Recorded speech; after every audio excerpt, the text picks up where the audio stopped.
Tahukah kamu bahwa danau terbesar di Indonesia lahir dari satu sumpah yang dilanggar?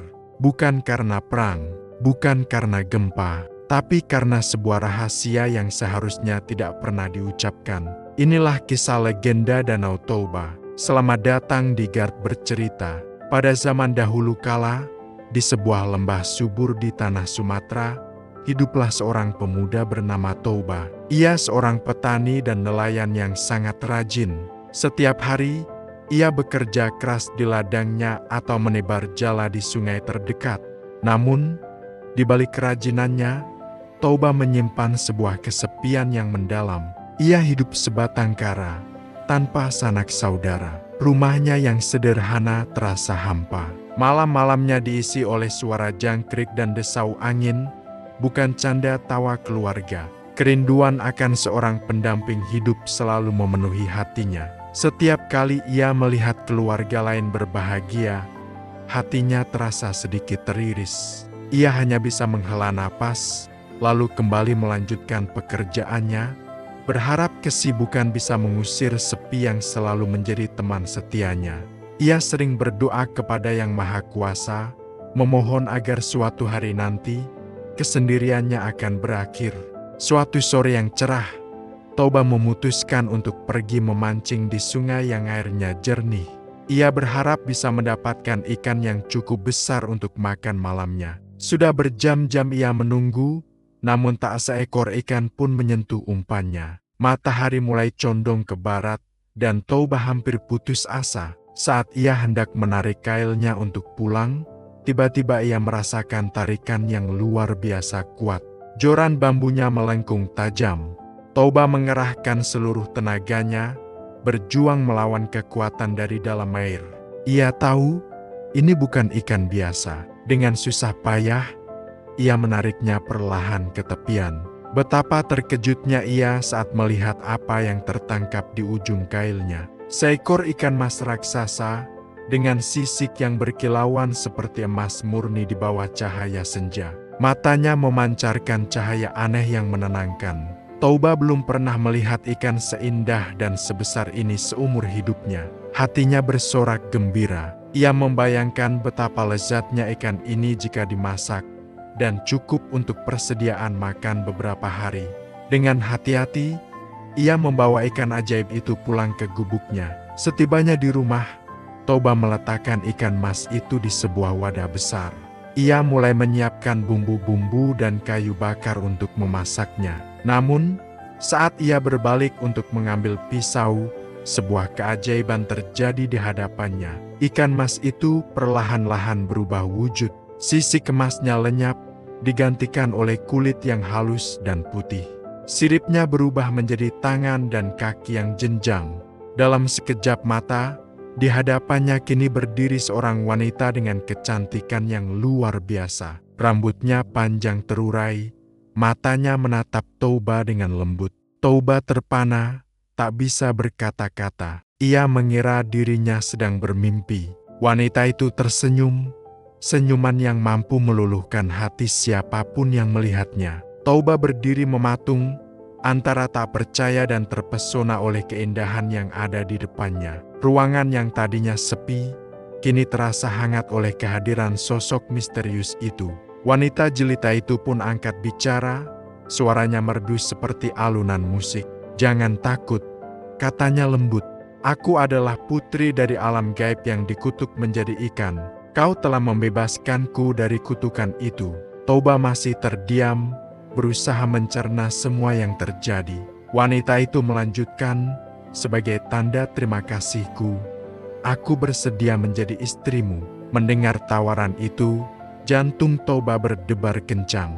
Impiannya untuk memiliki pendamping hidup kini ada di depan mata. Tanpa berpikir panjang, ia langsung mengangguk setuju. Namun, sang putri mengajukan satu syarat yang mutlak. "Aku bersedia menjadi istrimu, tapi kau harus berjanji satu hal," ujarnya dengan tatapan serius. "Jangan pernah, sekalipun, mengungkapkan kepada siapapun, termasuk anak kita kelak, bahwa aku berasal dari seekor ikan. Jika kau melanggar janji ini, akan terjadi bencana besar." Toba, yang sudah dibutakan oleh cinta dan kebahagiaan, dengan mantap mengucap sumpah. Ia berjanji akan menjaga rahasia itu seumur hidupnya. Maka, menikahlah mereka. Kebahagiaan kini mengisi hari-hari Toba. Gubuknya yang dulu sepi, kini ramai oleh tawa dan cinta. Waktu berlalu, kebahagiaan Toba dan istrinya semakin lengkap dengan kelahiran seorang anak laki-laki yang mereka beri nama Samosir. Samosir tumbuh menjadi anak yang sehat dan kuat. Namun, ia memiliki satu sifat buruk yang sering membuat Toba geram. Ia sangat rakus dan sedikit pemalas. Nafsu makannya luar biasa besar. Seringkali ia menghabiskan jatah makanan untuk seluruh keluarga seorang diri. Ibunya selalu memanjakannya dengan penuh kasih sayang, menutupi semua kesalahan Samosir. Sementara Toba, sebagai seorang ayah, mencoba untuk mendidiknya dengan lebih keras. Namun, kesabaran Toba perlahan-lahan mulai menipis melihat tingkah laku anaknya yang tidak pernah berubah. Setiap hari, ada saja ulah Samosir yang menguji batas kesabarannya. Toba sering menasihatinya, tapi semua itu seolah masuk telinga kanan dan keluar telinga kiri.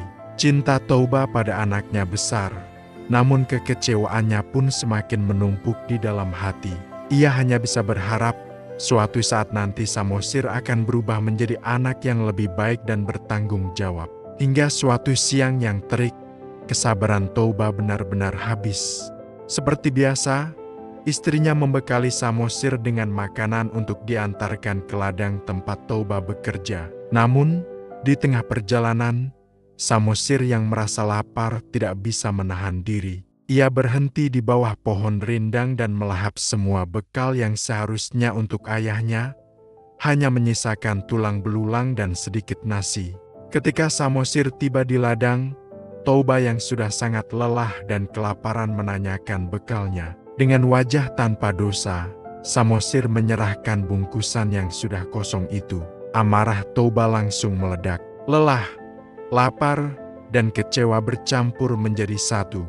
Tanpa bisa mengendalikan diri, ia memukul Samosir sambil meneriakkan kata-kata terlarang yang selama ini ia simpan rapat-rapat. Dasar anak tidak tahu diuntung, kurang ajar.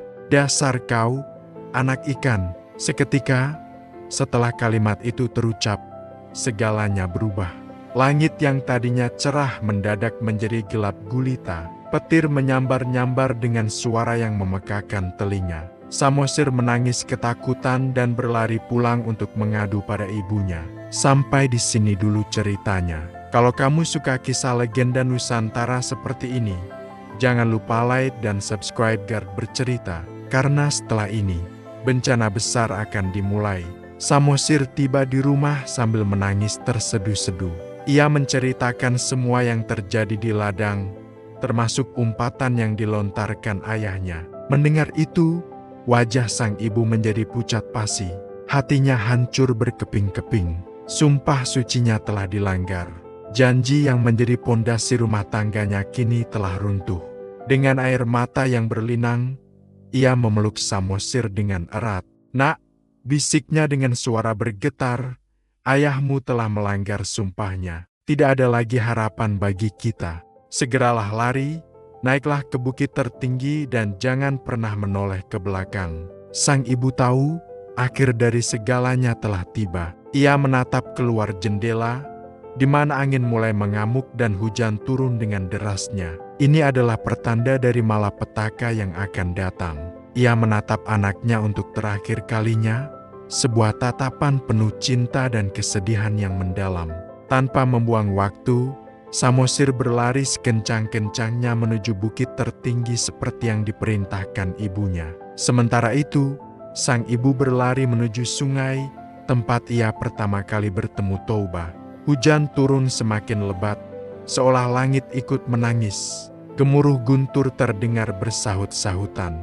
Tanah di bawah kaki Toba yang masih terdiam di ladang mulai bergetar hebat. Dari bekas pijakan sang istri, menyemburlah air yang sangat deras. Air itu terus meluap, semakin besar dan semakin tinggi. Dalam sekejap, air bah yang dahsyat mulai menelan lembah, menenggelamkan ladang, rumah-rumah, dan semua yang ada di sekitarnya. Toba, yang menyadari kesalahannya, hanya bisa pasrah menerima hukumannya. Ia ditelan oleh air bah yang berasal dari pelanggaran sumpahnya sendiri. Sang istri pun kembali ke wujud aslinya dan menghilang ke dalam air yang terus meninggi. Air terus naik hingga menutupi seluruh lembah. Genangan air yang maha luas itu akhirnya membentuk sebuah danau yang sangat besar.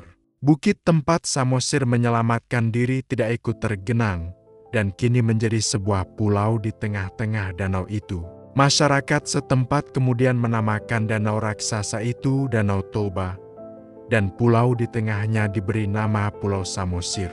Legenda ini menjadi pengingat abadi bagi kita semua, bahwa sebuah janji adalah hutang yang harus dijaga, dan amarah yang tidak terkendali bisa membawa kehancuran yang tak terbayangkan. Setiap kali kita memandang keindahan Danau Toba, kita tidak hanya melihat keagungan alam, tetapi juga sebuah kisah tentang cinta, janji, dan penyesalan yang mendalam. Terima kasih sudah menyimak cerita di Gard Bercerita. Sampai jumpa di kisah-kisah Nusantara selanjutnya.